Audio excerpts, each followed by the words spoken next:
What is up, though, Lions fans? It's your boy Motor City Don P back here once again, fresh out the barber, looking good, feeling good, Don man. You know what it is? It's your boy Motor City Don P. When you see me in front of TV, there's three things for certain.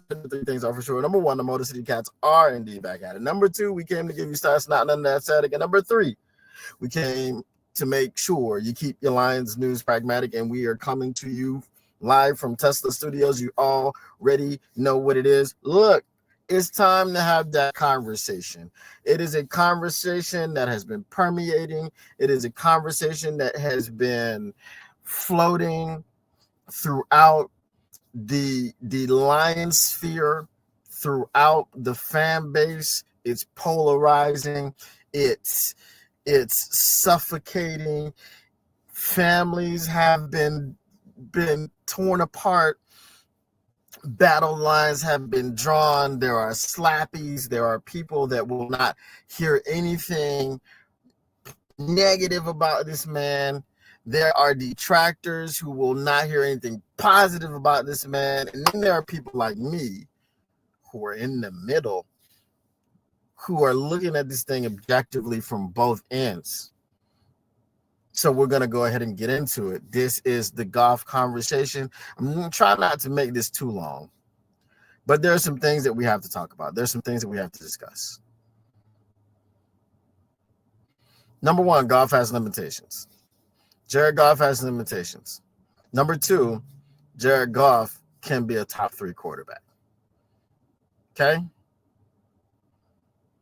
Number three, Goff has a level of mobility that we saw in the game against the Vikings. I said earlier in the year, when we played the Vikings the first time, that Johnny Mo failed by not moving the pocket. And then people push back and they say, well, Jared Goff's not a guy that you can move the pocket with, blah, blah, blah, blah. Well, you saw the flip side of that coin against the Vikings. You saw that he can move the pocket. You saw that he can roll out and complete passes on the run. But here's where I blame Goff in that situation. You showed us all that you can roll out, you can complete passes on the run, you can do all of these things. However, I feel that he's had 10 years, because if I'm not mistaken, this is his 10th year in the league. He's had 10 years to get comfortable being uncomfortable. He's had 10 years to, in the offseason, go to a high school field, go somewhere with some linemen that are actually going to touch him up. Pause. They're going to bring pressure in his face, and it's his job to just run drills. Now, why do I say they're going to touch him up? Because he's got to understand, he's got to train his mind to understand that the pressure is real. It's not fake simulated pressure. The pressure is real. I got to escape the pocket. I got to get out. I got to get on the run, this, that, and the third thing. That's a part of his game, which I think he hasn't developed. So now we come to the other part of the argument where everything needs to be perfect. And here's where we have to peel back the curtain and look a little bit deeper. Brad Holmes is your general manager. Brad Holmes is coming under fire. He's going to continue to come under fire. I'm going to keep the fire under him. I know there's other Lions creators that are going to keep the fire under him, because we're not going to lie to you and sugarcoat and tell you that everything is unicorns and rainbows and everything is great and fantastic. It's also, at least from my perspective, not a same old Lions take. It's crazy how the fan base just goes back to those 3 letters all the time. And it's really quite annoying. Just like the whole, they haven't lost a game. They haven't lost back-to-back games in 3 years. That was annoying. I'm actually glad that we did lose back-to-back games so that could stop, right? Then until someone looks up again in 3 years down the line, it's a true stat again, whatever. Because it grossly misrepresented what this team was assembled to do this year. This is an 8-8 team. It's a 500 team. They're probably going to be 8-9 by the end of the horn when they play the Bears in Chicago. But Brad Holmes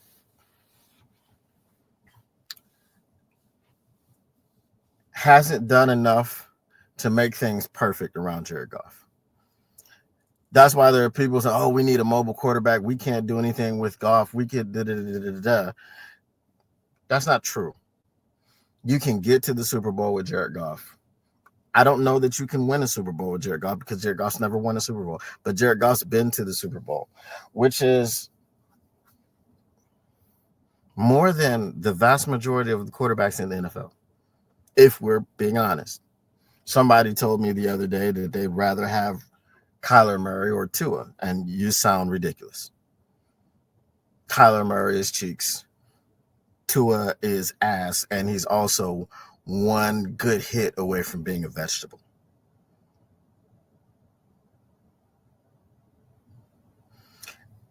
If we look at Brad Holmes' draft picks, if we look at the core, at some point I'll bring in the sound for this video where Brad Holmes is talking about the young core, and we've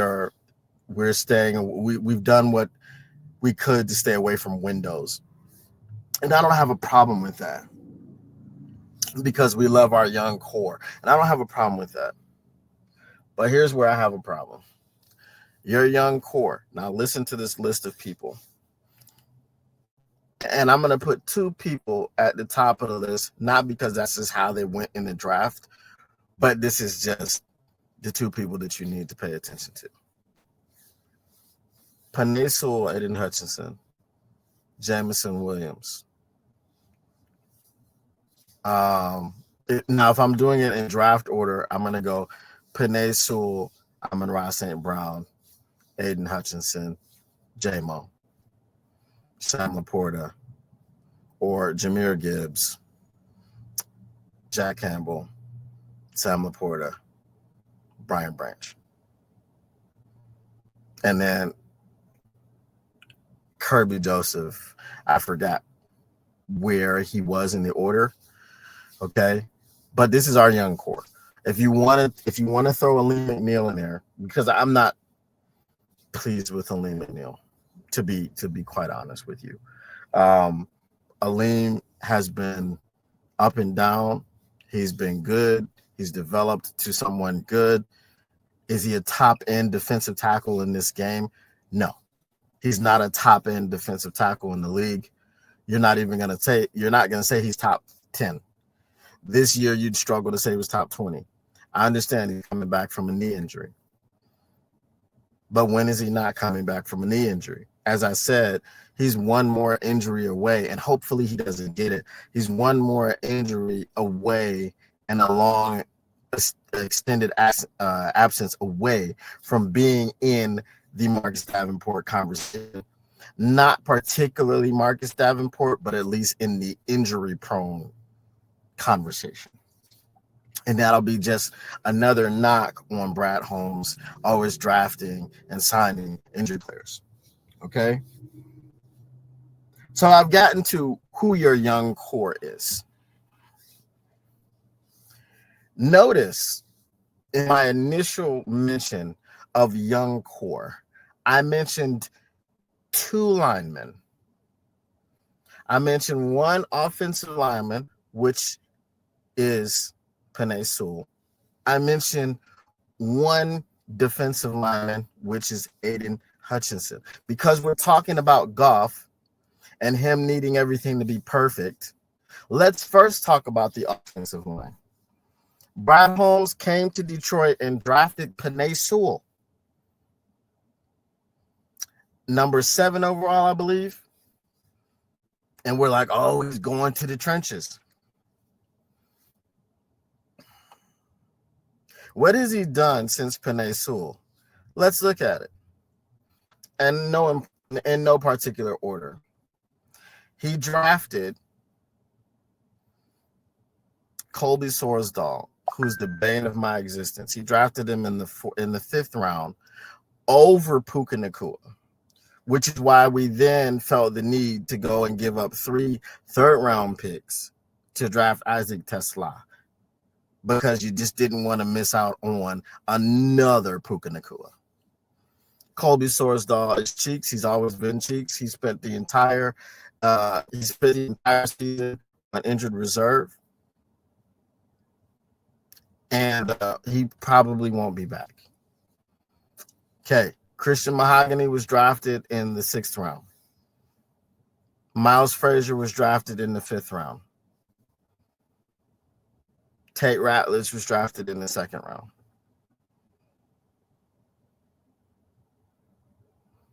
So the highest you've gone since Penei Sewell was 2nd round. You've had a banged up Taylor Decker, who, I'm sorry, how could I forget about Manu? Because Manu was in the back of my mind. Manu was in the project pick situation. How could I forget about Manu?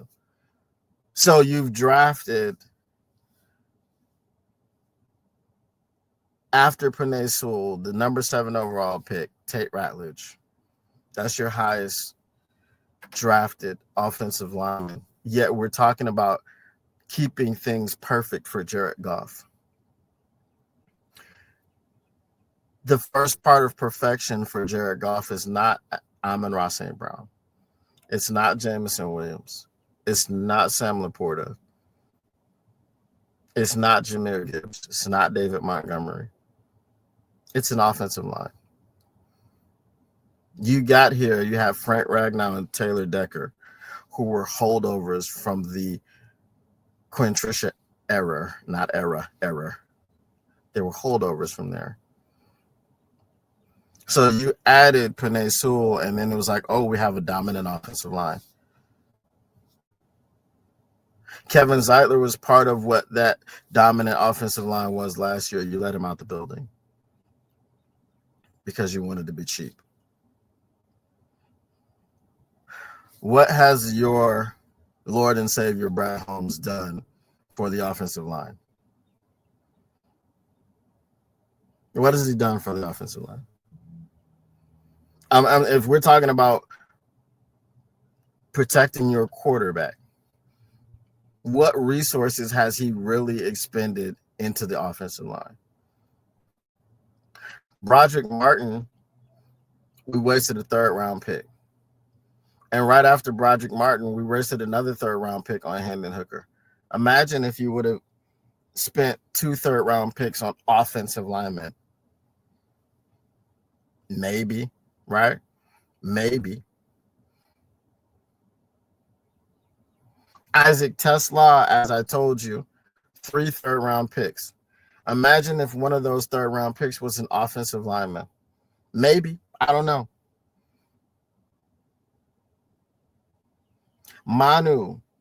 Giovanni Manu, a 3rd and a 4th, because you traded up into the 4th round with a 3rd-round pick. Giovanni Manu played 1 game, got his ass handed to him, and was on injured reserve for the rest of the season.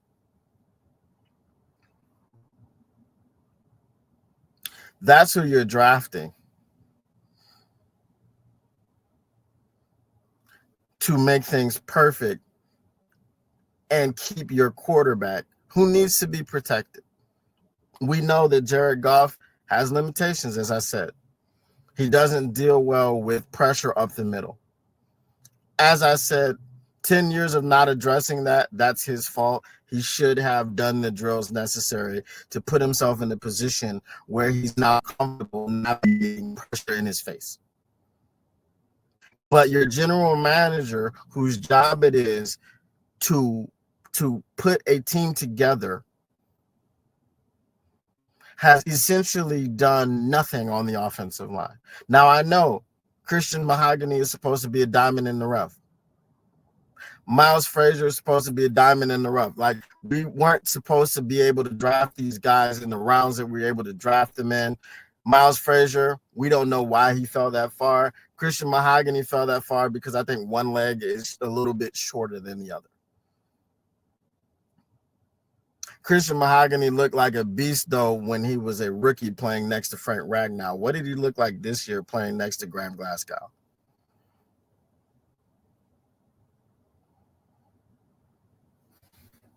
I'm just saying. It's not wrong to ask for better. It's not wrong to expect better, to expect more from your general manager, from your head coach, from your quarterback, from everybody down the line. But everyone that wants to talk about doing their job, Brad Holmes, Dan Campbell, everybody that wants to talk about people being accountable. Accountability is big in this organization. It's big. So the fans must hold people accountable. How is Penei Sewell the only offensive lineman that you drafted that really, really, really was about keeping Jared Goff protected?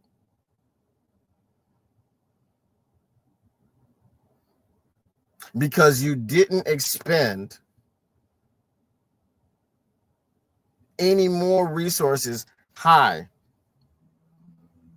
on the offensive line. I told you, Tate Ratledge, this past draft, was the only one drafted in the first 2 rounds after Penei Sewell.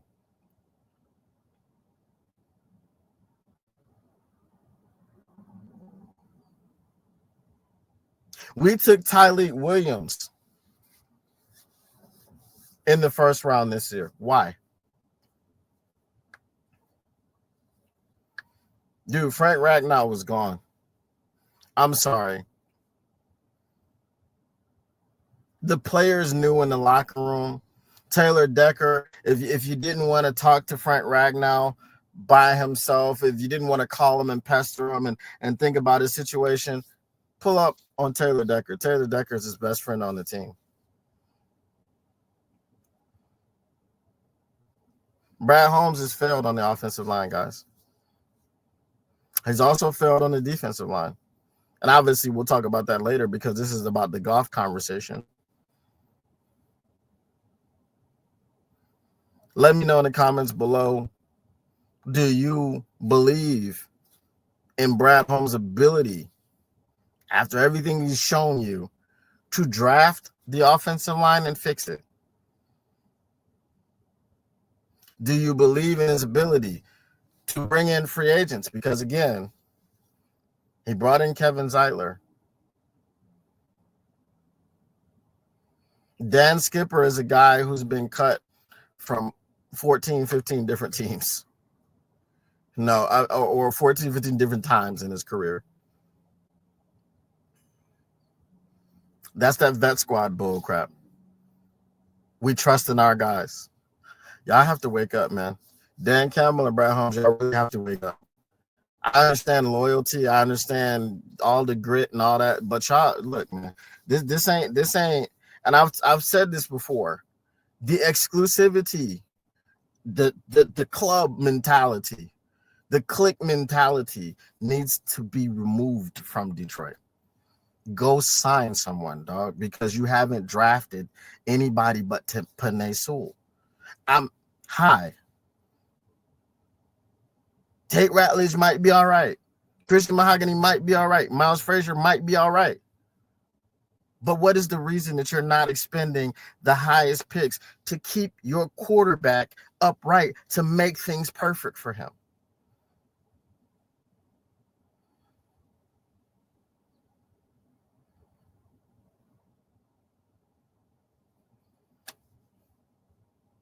I love J-Mo. I'm the official keeper of the J-Mo. I love Jahmyr Gibbs. But if you were going to draft those guys, then you needed to open up your pocketbook. And you needed to sign guys who were drafted in the first round or the second round or even the third round to free agency deals to protect your quarterback. Let me know in the comments below. Do you guys think that Brad Holmes has what it takes to fix this offensive line? Really fix it. Spend money, use draft picks. Both of these things need to happen. And we'll talk about the defensive line in another video, but I'm talking about the offensive line to keep things perfect for Goff. And then the other question I want to ask you is if you can't keep things perfect for Goff, if you don't have faith in this man's ability to do that, because he hasn't done it so far, okay, he hasn't replenished. It was good the first few years, right? Once Penei Sewell got in there and we still had Frank Ragnow and Taylor Decker was moderately healthy. That was good. But what was your plan for the future? What was your plan to keep it good? Because we're good, right? What was your plan to keep it good? If you don't believe in his ability going forward, because I don't, and I'm not going to blame you if you don't. If you don't, what happens with Goff? He's got a no trade clause. If you want to replace him, who are you replacing him with? Realistically, because that's my other qualm about this argument about we need to move on from Goff and get a mobile quarterback. Who you getting? Let me know in the comments below. We out. Peace.